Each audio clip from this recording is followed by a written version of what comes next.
Assalamualaikum warahmatullahi wabarakatuh. Saya Muhammad Rafiq dari kelas 6C akan membahas tentang mata kuliah Sistem Penjaminan Mutu Pendidikan, yang mana pembahasan saya pada video kali ini adalah membangun lembaga pendidikan Islam bermutu.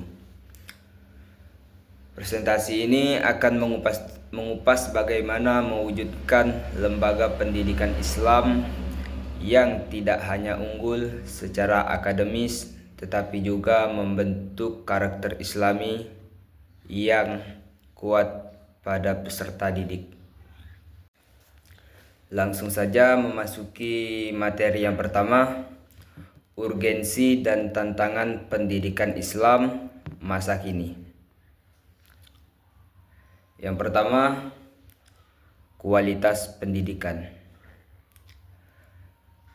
Kualitas pendidikan adalah kebutuhan akan standar pendidikan yang tinggi dan relevan dengan perkembangan zaman. Dan yang kedua, pembentukan karakter. Pembentukan karakter, moral, dan etika Islami di tengah arus globalisasi. Dan yang ketiga, daya saing global. Daya saing global menyiapkan generasi muslim yang mampu bersaing di kancah internasional. Dan materi yang kedua, pilar-pilar lembaga pendidikan Islam bermutu. Yang pertama, kepemimpinan visioner. Yang kedua, sumber daya manusia yang unggul. Dan yang ketiga, kurikulum integratif. Yang keempat, infrastruktur modern. Yang kelima, keterlibatan komunitas. Setiap pilar saling mendukung untuk menciptakan ekosistem pendidikan yang holistik dan berkualitas. Dan masuk ke materi yang ketiga, kurikulum integratif dan metode pembelajaran inovatif. Pertama, kurikulum integratif. Kurikulum ini menggabungkan ilmu agama dan ilmu umum secara harmonis dan juga menekankan pemahaman kontekstual dan aplikasi praktis. Selanjutnya, metode pembelajaran inovatif.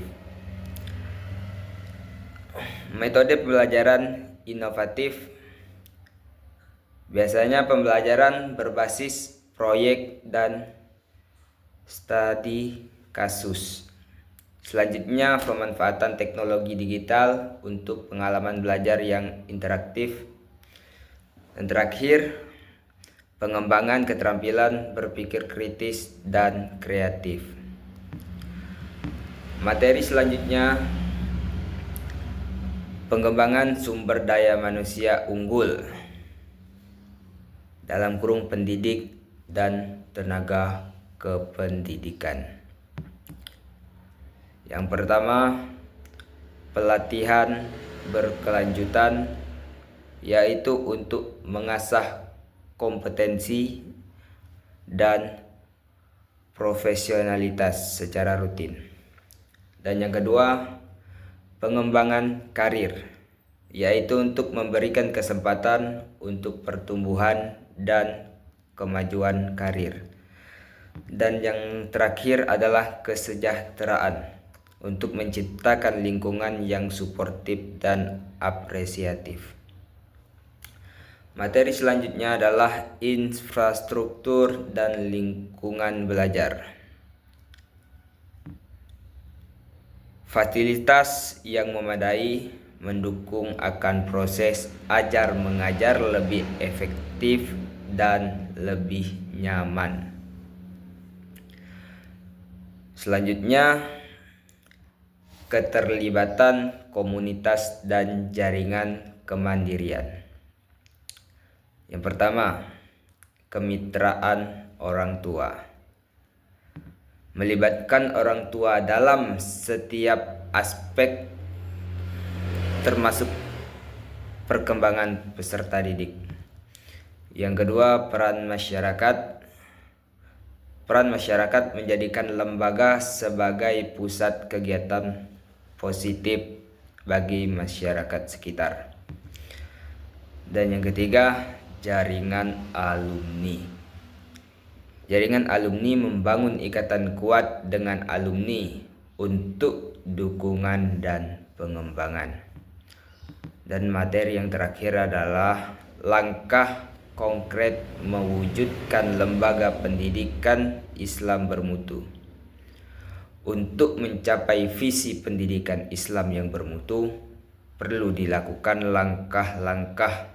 Yang pertama, penyusunan rencana strategis jangka panjang yang komprehensif. Dan yang kedua, pengembangan kurikulum yang dinamis dan adaptif. Dan yang ketiga, peningkatan kapasitas penduduk melalui program pelatihan intensif. Yang keempat, optimalisasi pemanfaatan teknologi dan pembelajaran dan manajemen. Kelima, penggalangan dana dan sumber daya secara berkelanjutan. Keenam, pembentukan jaringan kerjasama dengan berbagai pihak. Dan yang terakhir, ketujuh, evaluasi dan perbaikan untuk memastikan kualitas. Oke, sekian presentasi dari saya. Mohon maaf ada kesalahan. Ila liqa, wabillahi taufiq wal hidayah. Wassalamualaikum warahmatullahi wabarakatuh.